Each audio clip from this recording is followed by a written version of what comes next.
may dalawang tao. Yung isang tao na yun, siya yung tipong taong sobrang hina ng mindset, ayaw mahihirapan, takot sa pain, o takot sa pain. Siya rin yung tipong tao na ang bilis na sumuko. Siya yung tipong taong madaling mawala ng pag-asa sa lahat ng bagay.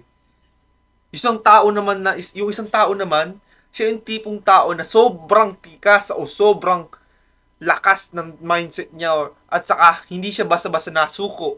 Siya yung tipong taong kahit nahihirapan na siya, mas gusto pa niya.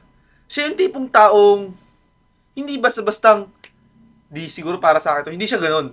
Siya yung tipong taong para sa akin to, basta gugustuhin ko, kakayanin ko. Ngayon, balikan na yung dalawang tao na yun. Sa tingin nyo, sino yung magiging successful sa buhay? Yung mahina yung mindset? Or yung malakas yung mindset? Of course, yung malakas yung mindset.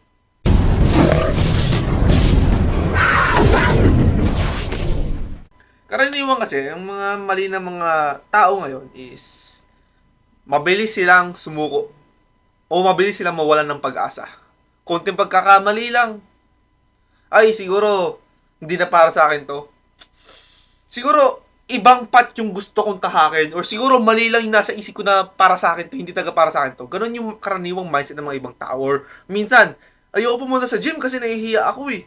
Ang pangit ng katawan ko, obese ako, skinny fat ako, nakakahiya. Baka may i-judge nila ako. Mali. Hindi ka i-judge sa gym. Kasi lahat sila nagsimula kung saan ka galing. Wala naman pag pinanganak, macho agad, may bicep agad. Hindi naman ganun eh.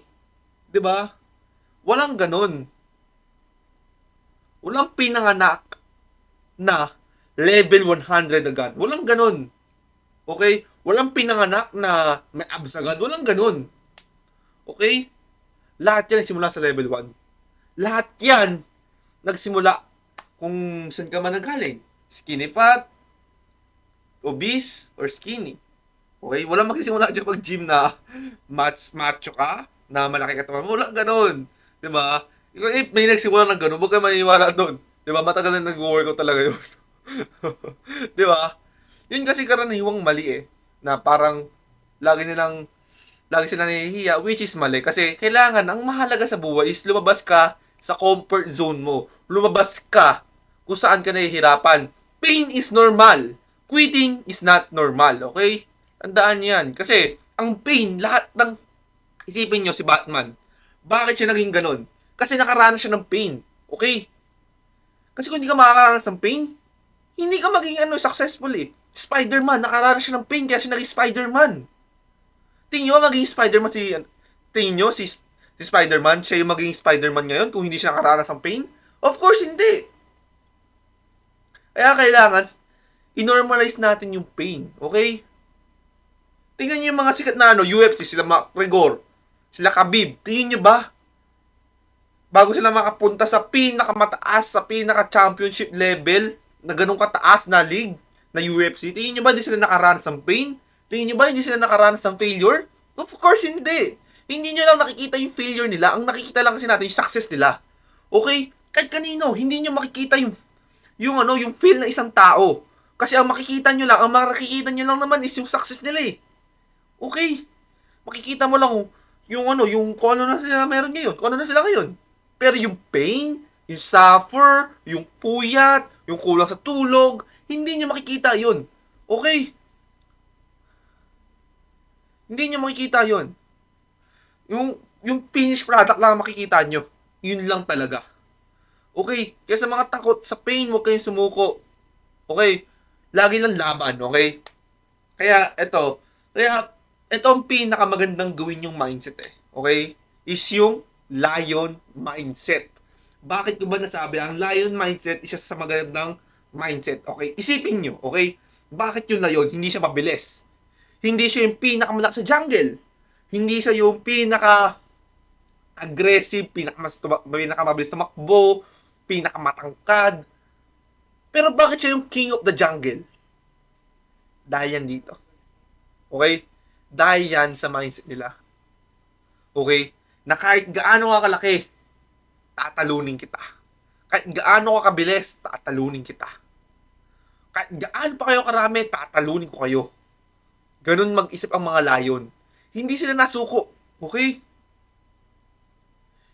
Hindi sila nasuko. Wala sa may sila sumuko. Kaya sila ang binansagang King of the Jungle. Sana ganun, kaya kailangan ganun din yung maging mindset nyo. Na kahit kaano kahirap yung dumadating na pagsubok sa atin, hindi yung sumusuko. For example, sa gym, galing ka sa obese, kahit gaano kahirap mag-diet at hindi ka susuko. Kahit gaano kadaming temptation na pumunta sa'yo, hindi ka kakain ng sobrang daming sugar. Dapat mapipigilan mo yun. Kung skinny ka, dapat puro clean foods lang, hindi ka matatempt na, okay, kumain muna ako na sobrang daming sugar kasi bulking naman ako. Hindi totoo yun. Reason lang yun nila. Kasi wala silang discipline. Okay? Kasi kapag kumain ka ba ng sugar, tingin mo makakabuild ka ng muscle doon. Siyempre hindi, di ba? Fats mabibuild mo doon, pero muscle hindi. Okay?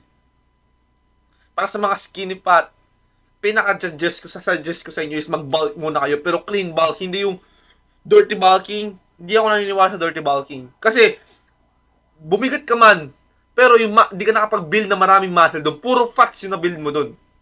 Okay? Kaya kahit gaano, kasi for example, from obese ka, pumayat ka, for sure may panibagong challenge na may dadating sa iyo. Panigurado yan. For sure ako dyan. Kung skinny ka, lumaki ka, panigurado may bagong challenge dyan. For example, skinny pat ka, gumanda katawan mo, may panibagong challenge dyan. Hindi ako naniniwalang nauubos yung challenge. Hanggang nabubuhay kami panibagong challenge. Kahit milyonaryo, kahit successful ka na, kahit na-achieve mo na yung goals mo, for sure ako meron dyang panibagong challenge. Okay? Kasi pain is normal. Especially kung successful na tao ka. Kung, for example, tandaan nyo kapag nahihirapan kayo sa isang bagay, ibig sabihin nasa tamang path kayo. Okay? Kaya sa tingin nyo, pag nahihirapan kayo, ituloy nyo lang. O di ko, pag hindi naging success, hindi gumana, hanap ulit panibago. Ganun naman ang buhay, parang laro lang yan. Okay? Kapag na-game over, okay, restart ulit. Okay? Di naman din pag na-game over ka, talo ka na agad sa buhay. Walang talo sa buhay, nasa sa inyo na lang yun kung paano kayo mananalo. Kaya tandaan mo, paano mo malalaman o hindi mo susubukan.